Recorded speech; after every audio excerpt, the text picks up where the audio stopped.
प्यारे साथियों, आज मिलते हैं एक ऐसी शख्सियत से। मैं कहूँगी कि जो हमेशा हमारी कहानियों में ज़िंदा है, कृष्णा सोबती, जिनका 100वीं जयंती मनाने के लिए आज से हम निकल पड़े हैं। उनकी एक कहानी है, सिक्का बदल गया। कहानी का वाचन करती हूँ, उम्मीद है पसंद आएगी। सिक्का बदल गया कृष्णा सोबती। खद्दर की चादर ओढ़े, हाथ में माला लिए, शाहनी जब दरिया के किनारे पहुंची तो पौ फट रही थी। दूर दूर आसमान के पर्दे पर लालिमा फैलती जा रही थी।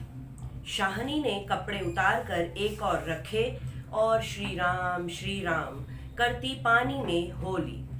अंजलि भर कर सूर्य देवता को नमस्कार किया, अपनी उनींदी आंखों पर छींटे दिए और पानी से लिपट गई। चनाब का पानी आज भी पहले सा ही सर्द था। लहरें लहरों को चूम रही थीं। वह दूर सामने कश्मीर की पहाड़ियों से बर्फ पिघल रही थी। उछल उछल आते पानी के भंवरों से टकराकर कगारे गिर रहे थे, लेकिन दूर दूर तक बिछी रेत आज न जाने क्यों खामोश लगती थी।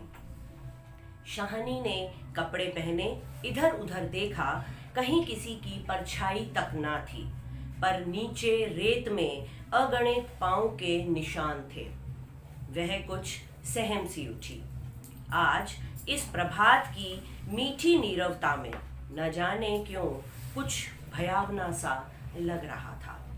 वह पिछले 50 वर्षों से यहाँ नहाती आ रही है। कितना लंबा अरसा है, सोचती हुई। फिर शाहनी सोचती है कि एक दिन इसी दुनिया के किनारे वह दुल्हन बनकर उतरी थी, और आज शाहनी नहीं है। उसका वह पढ़ा लिखा लड़का नहीं, आज वह मात्र अकेली शाहनी है। शाह जी की लंबी चौड़ी हवेली में अकेली, बिल्कुल अकेली। पर नहीं, यह क्या सोच रही है वह सवेरे सवेरे ही? अभी भी दुनियादारी से मन नहीं फिरा उसका। शाहनी ने लंबी सांस ली और श्री राम करती बाजरे के खेतों से होती हुई घर की राह ले ली। कहीं कहीं लिपे पुते आंगनों पर से धुआं उठ रहा था। टन टन बैलों की घंटियां बज उठती हैं। फिर भी कुछ बंधा बंधा सा लग रहा है। जम्मी वाला कुआं भी आज नहीं चल रहा। ये शाह जी की ही असामियां हैं। शाहनी ने नजर उठाई। यह मीलों फैले खेत अपने ही हैं। भरी भराई नई फसल को देखकर शाहनी किसी अपनत्व के मोह में भीग गई। यह सब शाह जी की बरकतें हैं। दूर दूर गांव तक फैली हुई जमीनों में कुएं सब अपने हैं। साल में 3 फसल, जमीन तो सोना उगलती है। शाहनी कुएं की ओर बढ़ी, आवाज दी, शेरे शेरे, हसैना हसैना। शेरा शाहनी का स्वर पहचानता है। वह न पहचानेगा? अपनी माँ जैना के मरने के बाद वह शाहनी के पास ही पलकर बड़ा हुआ था। उसने पास पड़ा गंडासा शटाले के ढेर के नीचे सरका दिया। हाथ में हुक्का पकड़कर बोला, ए हसैना, ए हसैना। शाहनी की आवाज उसे कैसे हिला गई थी। अभी तो वह सोच ही रहा था कि उस शाहनी की ऊंची हवेली की अंधेरी कोठरी में पड़ी सोने चांदी की संदूकचियां उठाकर, कि तभी शेरे शेरे। शेरा तो गुस्से से भर गया। किस पर निकाले अपना ये क्रोध? शाहनी पर। चीख कर बोला, ए मर गई है, रब तेनू मौत दे। हसैना आटे वाली कनाली एक और रख जल्दी जल्दी बाहर निकल आई। ए आई आ, क्यों छावेले तड़पाना है? अब तक शाहनी नजदीक पहुंच चुकी थी। शेरे की तेजी सुन चुकी थी। प्यार से बोली, हसैना, यह वक्त लड़ने का है। वह पागल है तो तू ही जिगरा कर लिया कर। जिगरा? हसैना ने मान भरे स्वर में कहा, शाहनी, लड़का आखिर लड़का ही है। कभी शेरे से भी पूछा है कि मुंह अंधेरे ही क्यों गालियां बरसाई हैं इसने? शाहनी ने लाड से हसैना के पीठ पर हाथ फेरा। हंसकर बोली, पगली, मुझे तो लड़के से बहू प्यारी है शेरे। हाँ शाहनी, मालूम होता है रात को कुल्लूवाल के लोग यहाँ आए हैं, शाहनी ने गंभीर स्वर में कहा। शेरे ने जरा रुक कर घबरा कर कहा, नहीं शाहनी। शेरे के उत्तर की अनसुनी कर शाहनी जरा चिंतित स्वर में बोली, जो कुछ भी हो रहा है अच्छा नहीं। शेरे, आज शाहजी होते तो शायद कुछ बीच बचाव करते, पर शाहनी कहते कहते रुक गई। आज क्या हो रहा है? शाहनी को लगा जैसे जी भर भर आ रहा है। शाहजी को बिछुड़े कई साल बीत गए, पर आज भी कुछ पिघल रहा है, शायद पिछली स्मृतियां। आंसुओं को रोकने के प्रयत्न में उसने हसैना की ओर देखा और हल्के से हंस पड़ी। और शेरा सोच ही रहा है कि क्या कह रही है शाहनी आज शाहनी क्या, कोई भी कुछ नहीं कर सकता। यह होके रहेगा, क्यों न हो। हमारे ही भाई बंधों से सूद ले लेकर शाहजी सोने की बोरियां तोला करते थे। प्रतिहिंसा की आग शेरे के आंखों में उतर आई। गंडासे की याद हो आई। शाहनी की ओर देखा नहीं। शेरा इन पिछले दिनों में 30-40 कत्ल कर चुका है, पर वह ऐसा नीच नहीं। सामने बैठी शाहनी नहीं। शाहनी के हाथ उसकी आंखों में तैर गए। वह सर्दियों की रातें कभी कभी शाहजी की डांट खा के हवेली में पड़ा रहता था, और फिर लालटेन की रोशनी में वह देखता है शाहनी की ममता भरे हाथ दूध का कटोरा थामे हुए। शेरे उठ, पी ले बच्चा। शेरे ने शाहनी के झुर्रियां पड़े मुंह की ओर देखा तो शाहनी धीरे से मुस्कुरा रही थी। शेरा विचलित हो गया। आखिर शाहनी ने क्या बिगाड़ा है हमारा? शाहजी की बात शाहजी के साथ गई।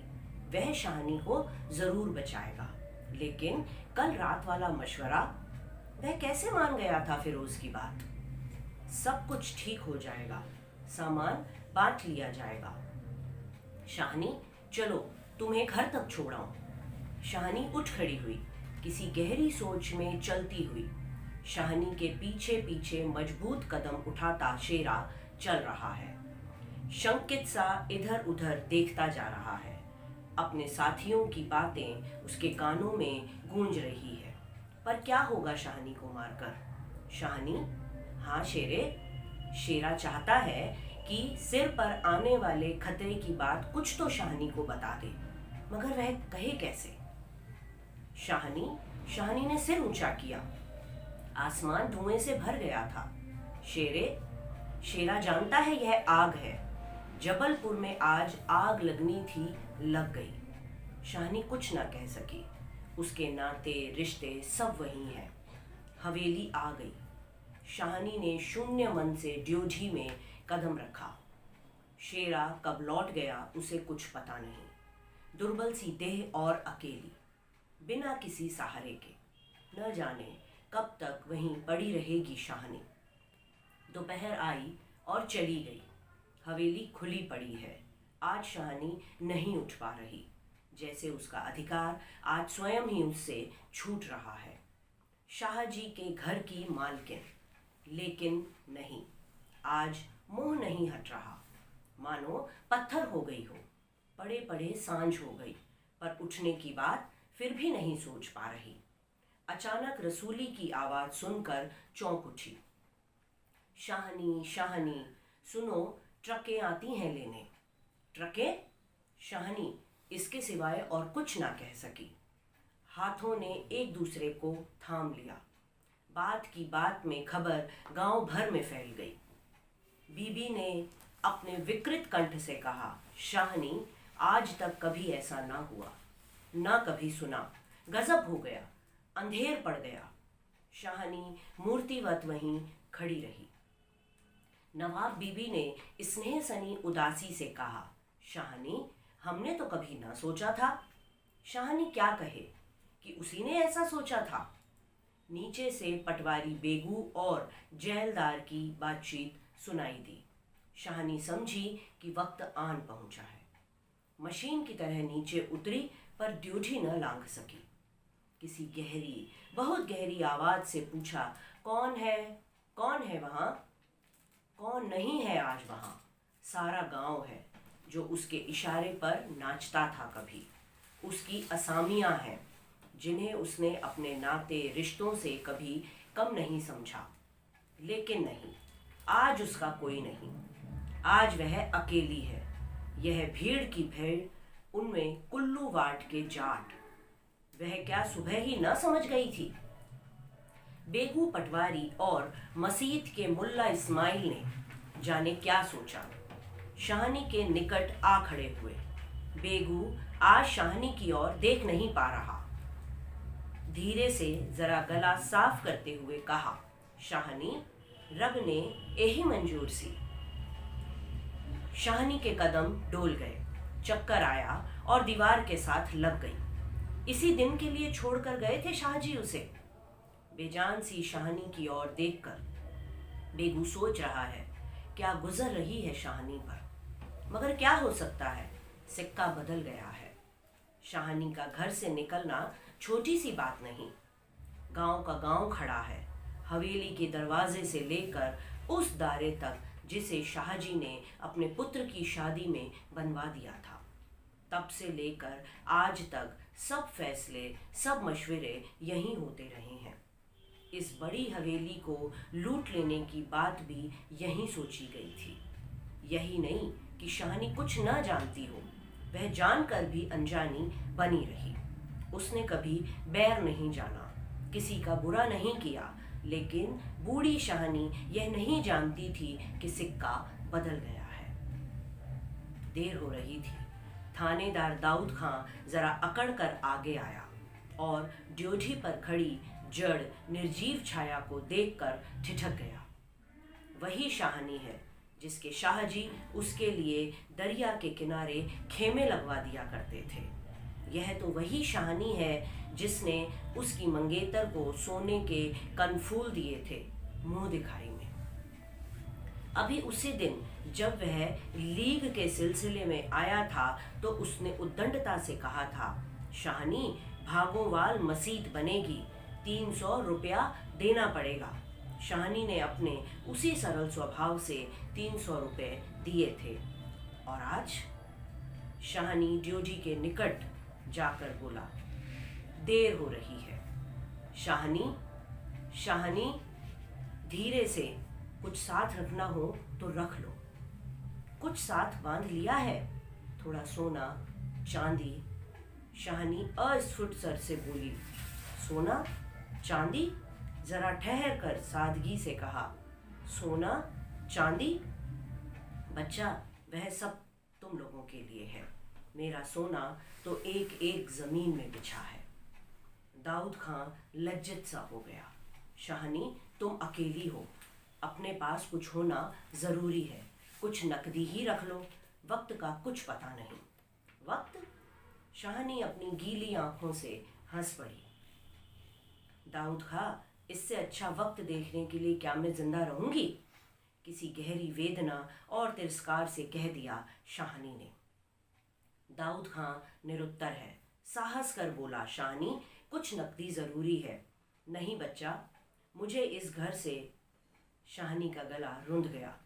नकदी प्यारी नहीं, यहाँ की नकदी यहीं रहेगी।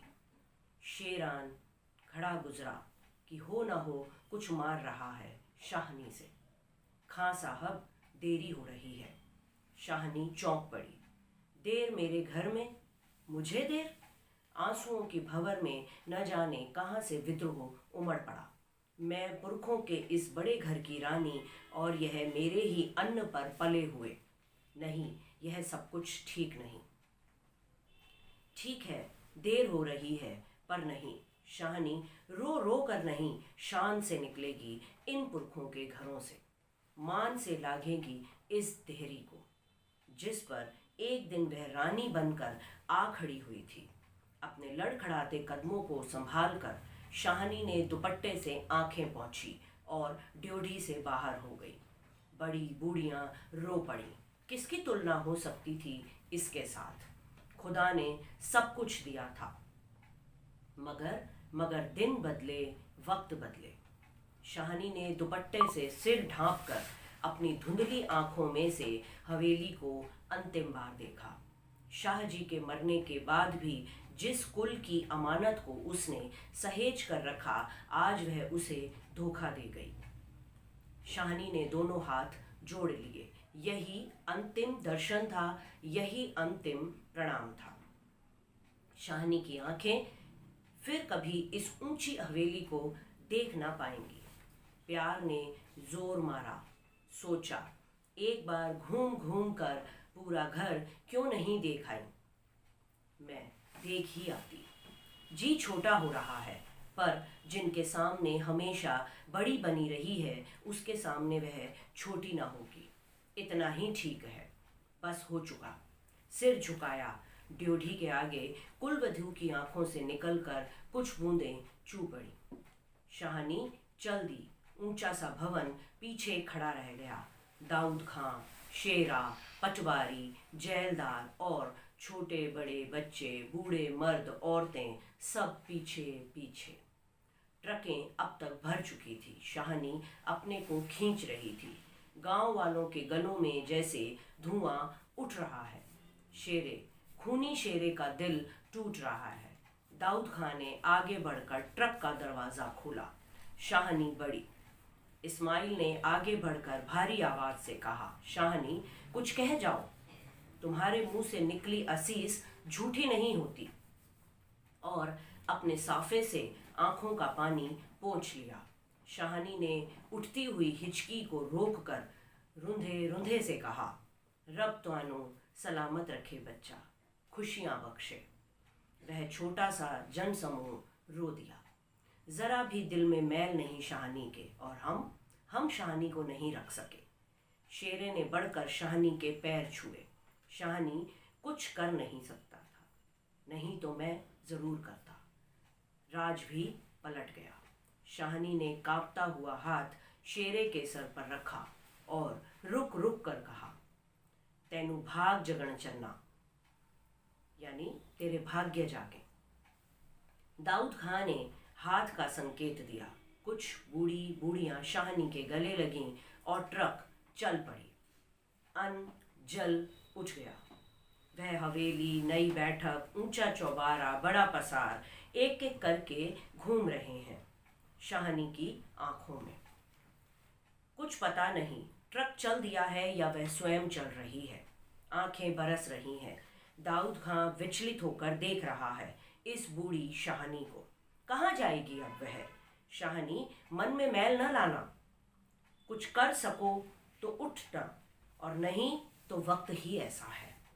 राज पलट गया है, सिक्का पलट गया है। रात को शाहनी जब कैंप में पहुंचकर जमीन पर पड़ी तो लेटे लेटे आहत मन से सोचा, राज पलट गया है, सिक्का क्या खाक बदलेगा। वह तो मैं वहीं छोड़ आई। और शाह जी की शाहनी की आंखें और भी गीली हो गईं। आसपास के हरे हरे खेतों से गिरे गांव में रात खून बरसा रही थी। शायद राज पलटा भी खा रहा था और सिक्का बदल रहा था। ये कहानी आपके सामने थी कृष्णा सोबती जी की, जो सिक्का बदल गया। तो ये एक ऐसी कहानी है जिसकी अगर हम बात करें तो आपको सुनने से भी यह प्रतीत हुआ होगा कि यह विभाजन पर आधारित है। विभाजन दो देशों के बीच हुआ था या कुछ मात्र लाइनें, लकीरें ही खिंची थीं, पता नहीं, परंतु जो हुआ था वो इस कहानी के एक छोटे छोटे से हम हिस्से में देख सकते हैं कि पूरी ज़िंदगी जिस ज़मीन को हम अपने पसीने से, अपने रक्त से, अपने मेहनत के हर पानी से सींचा जाता है, और उसको एक दिन ऐसा आता है कि हमें वहाँ से छोड़ देना होता है। तो ये किस तरीके का उपद्रव हमारे भीतर होता होगा, हमारी कैसे मानसिकता इसके अंदर पलटती होगी, ये हम शायद इसकी हम कल्पना भी नहीं कर सकते। क्योंकि एक आम व्यक्ति जब तक किसी दंश को झेलता नहीं है, तो मुझे नहीं लगता कि वो उसको समझ पाता होगा या कर पा। कृष्णा सोबती एक बड़ी लेखिका हैं। कृष्णा सोबती ने उस दंश को जिया है। उन्होंने चनाब के पानी में स्वयं को उतारा। नाम जरूर उन्होंने शहानी रखा होगा, पर आप देखिए कि कितनी गहराई से एक व्यक्ति सोच पाता है। तो कृष्णा सोबती ने कैसे शहानी के अंदर प्रवेश किया होगा कि शहानी की छोटी छोटी सी बातों को, मनोभावों को, विचारों को, उसकी सोच को उन्होंने इस कहानी में डाल दिया है। एक ऐसी कथाकार का आज जयंती है, जिसके उपलक्ष्य में आज हम ये कहानी पाठ भी कर रहे हैं और इस पर बातचीत भी कर रहे हैं, कि एक बड़े दृश्य को उन्होंने छोटी से कुछ शब्दों में पिरो के रख दिया है। कहने का मतलब एक खूबसूरत ताना बाना बुना है कृष्णा सोबती जी ने। कृष्णा सोबती जी की भी अन्य भी और ऐसी रचनाएं हैं जो बहुत अच्छी हैं। मैंने अभी कुछ दिनों पहले ही मित्रों मरजानी पढ़ी। मित्रों मरजानी उपन्यास नहीं कहेंगे, उपन्यासिका कहा जा रहा है उसको, क्योंकि बहुत कम, 100 से भी कम पेजेस में उसको ख़त्म कर दिया गया है। उसे भी आप पढ़ेंगे तो वो भी एक इसी तरीके की है कि किस तरह से जो स्त्री है वो अपने आप को संजोती है, अपने आप को निखारती है या रखती है, या अपने हक के लिए किस तरह से लड़ सकती है। कृष्णा सोबती जी की जो शब्दावली है वो भी बहुत खूबसूरत है। वो अच्छे शब्दों का प्रयोग करती हैं, स्त्री के मन को रचती हैं, स्त्री के मन को गढ़ती हैं। तो मुझे लगता है कि आज के दिन हम कृष्णा सोबती जी के जन्म दिवस के उपलक्ष्य में जो यहाँ मिले हैं, तो कृष्णा सोबती जी जैसा लेखन और उसी तरीके का कार्य आज के भी रचनाकारों को कुछ उनसे प्रेरणा लेकर करना चाहिए।